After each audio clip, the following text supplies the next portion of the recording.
আজ বছরের প্রথম দিন, তাই দুজনে মিলে স্নান টান করে যাব মায়ের কাছে পুজো দিতে। আমার মাসির বাড়ির সামনেই তারা মার মন্দির আছে, তো সেখানেই যাব মাকে পুজো দিতে।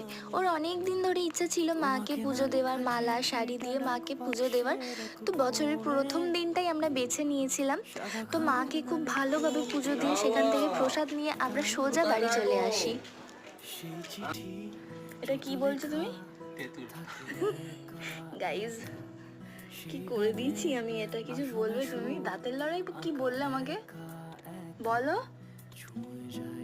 বলবে তো? হাতের লড়াই। বাড়িতে এসে দুজনে মিলে দুপুরে খাওয়া দাওয়া করে এই কাণ্ড করছিলাম। দেখলে কি করলাম? যাই হোক, তোমাদের সবাইকে জানাই হ্যাপি নিউ ইয়ার। এই বছরটা যেন তোমাদের সবার ইচ্ছে পূরণ হোক। আর হ্যাঁ, আমরা সামনে যেন ঘুরতে যাচ্ছি।